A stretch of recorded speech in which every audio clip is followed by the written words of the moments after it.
Hi, lovely people. How you all doing? I see that the ex-JW community has lost a few people along the way. I didn't know everybody that was recently mentioned by Kim, but I did know Vinny. I think we all knew Vinny. And my dealings with him was that he was a gentleman. Seemed pretty straightforward to me. I never found him judgmental. I found him very easy to get on with. I never met him in person, but I've had correspondence with him during his time as an activist. I don't really have terrible things to say about anybody.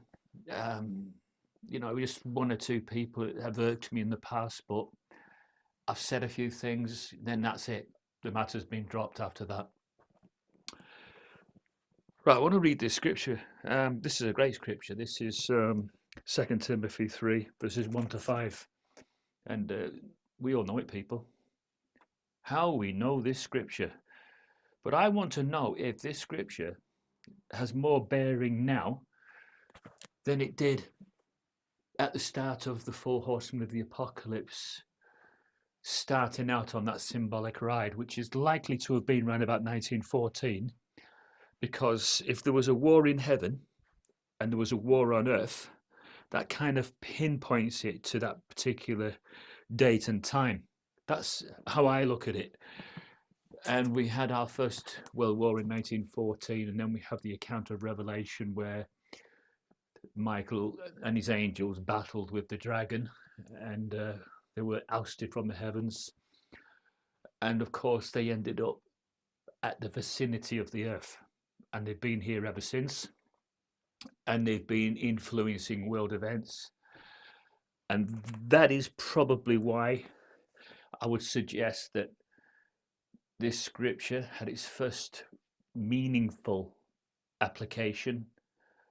And my answer is this more true today in 2026, where we find ourselves now, than it was back then? I'm going to read it anyway. Yeah, it's the New World Translation. My own personal copy. Don't see why I should get rid of it, because I can cross-reference this against the King James Version. I can cross-reference it against any of the other publications out there. But at least I've got something that's physical that I can hold in my hands, and I don't have to go on the Bible Hub. I'll do that later if I need to. So it starts off: in the last days, critical times hard to deal with will be here. For men will be lovers of themselves, lovers of money, boastful, haughty, blasphemous, disobedient to parents, unthankful, disloyal, having no natural affection, not open to any agreement, slanderers, without self-control, fierce, without love of goodness, betrayers, headstrong, puffed up with pride, lovers of pleasure rather than lovers of God. My favourite part of this scripture comes right at the end. Having an appearance of godliness, but proving false to its power.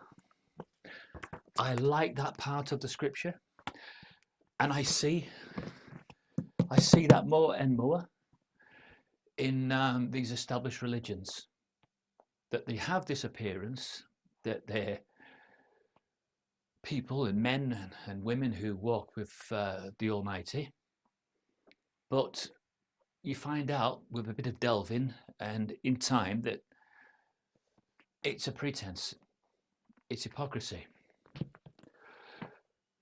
So I'm going to hit you with another question now.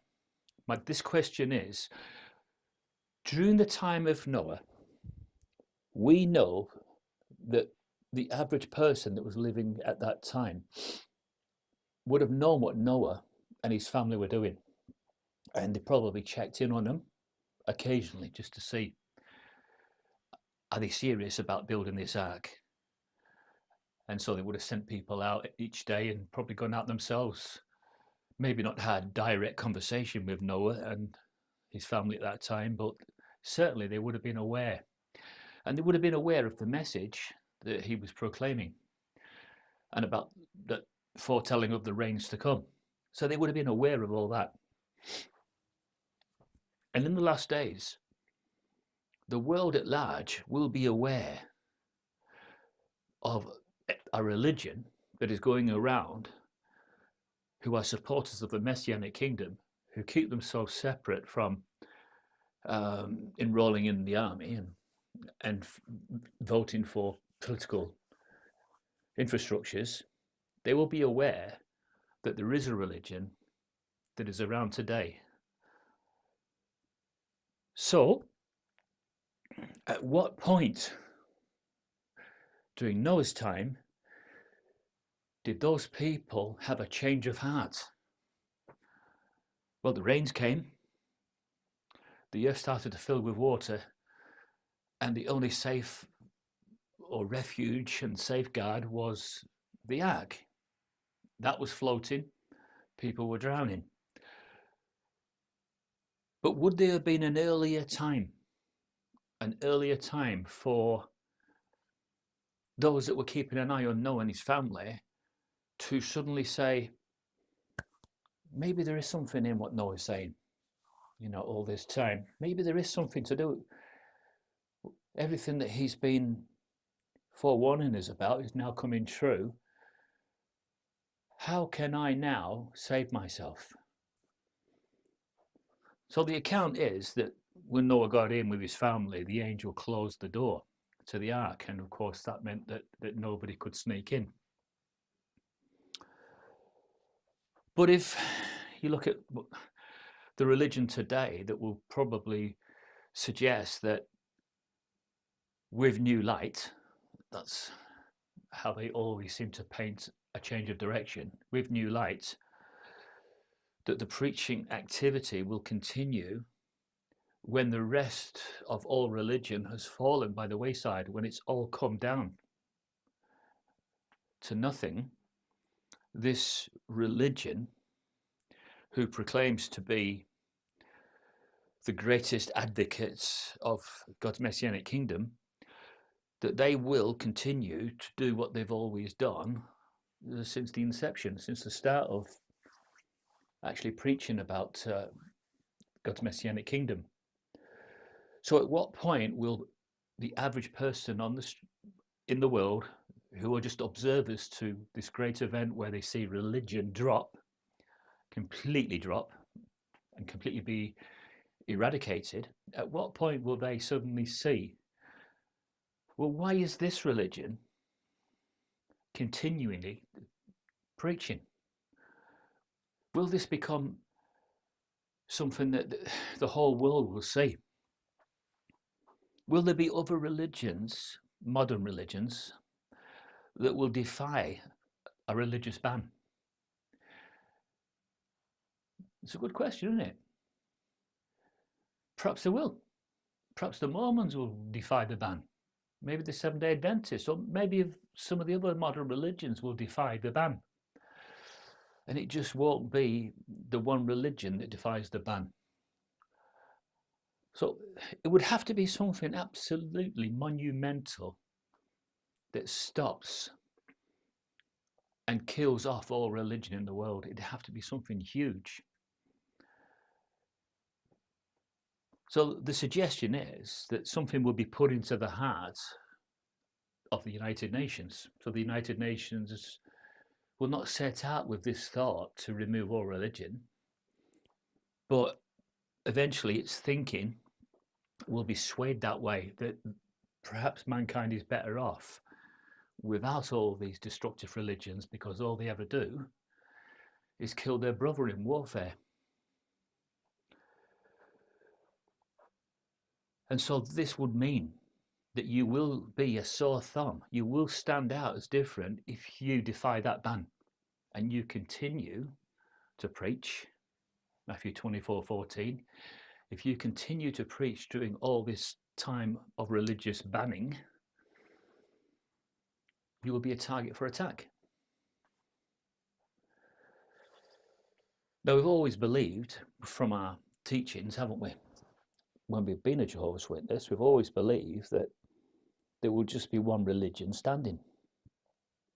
And we always believed it would be our own religion that would remain standing when the rest have gone. But we can't prove that there won't be other modern religions that will also defy the religious ban. Now, I can see that the most ungodly of religions, those that are really profiting from people's misery, I think that when they don't have their finances, for instance, if Babylon the Great is stripped naked and left bare, and she can't fund herself and she can't take money from gullible people, I can see how they would fall, because they can't fund themselves, and they're not going to continue in something without the funding behind it. But don't Jehovah's Witnesses have to fund themselves? Well, they do, don't they? You know, the world headquarters that moved to Warwick isn't self-funding, is it? Have they got 10 years supply of food? Have they got everything in hand? Well, we don't know, do we? But up to now, you'd have to agree that it needs to fund itself. Well, if it couldn't fund itself, then how can it remain standing? Do you get me? There's no business can remain in business when you cut off its funds. And will people continue to support a business without funding? So there's quite a lot of questions there. But have a good think about it. You explain to me how a religion can remain intact without funds. How can it? Yes, they rely on people working for nothing, and that does go a long way. But you still need to feed those people.